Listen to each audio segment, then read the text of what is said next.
نبی پاک سے سوال ہوا کہ قیامت کب آئے گی؟ قرآن کریم میں ہی ہے، یہ کویسچن بھی ہے۔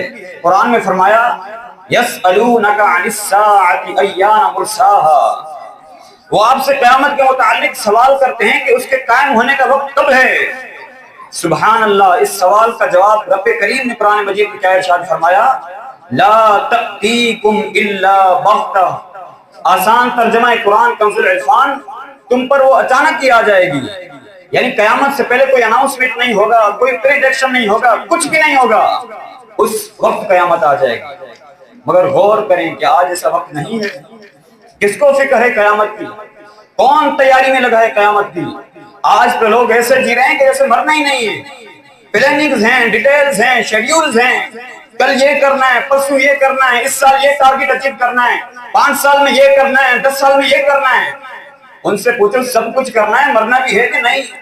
سب کچھ تیاریاں ہیں کہ اتنا کمانا ہے، یہ چیزیں حاصل کرنی ہے، دنیا کے یہ ملک دیکھنے ہیں، فلاں کام کرنا ہے۔ مگر اس پوری پلاننگ میں موت کہاں ہے؟ اگر بیچ میں سے مجھے اٹھا لیا گیا، میں دنیا سے چلا گیا، تو پھر کیا ہوگا؟ کیا اس کی تیاری ہے؟ قبر کی تیاری ہے؟ آخرت کی تیاری ہے؟ قیامت کی تیاری ہے؟ ساری زندگی کھیل کود، دنیا کے مزے، بڑی تعداد اس وقت دنیا میں ایسے جی رہی ہے کہ نہ آخرت کی فکر ہے، نہ قبر کی فکر ہے، نہ قیامت کی فکر ہے۔ اعلیٰ حضرت کہتے ہیں نہ دن لہو میں کھونا تجھے، شب صبح تک سونا تجھے، یعنی دن کھیل کود میں گزارنا ہے، رات سونے میں گزارنی ہے۔ نہ نمازیں ہیں، نہ عبادت ہے، نہ تلاوت ہے، نہ خوف خدا ہے۔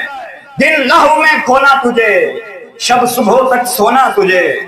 شرم نبی، خوف خدا، یہ بھی نہیں وہ بھی نہیں، کوئی ٹینشن، کوئی فکر، کوئی خوف خدا نہیں۔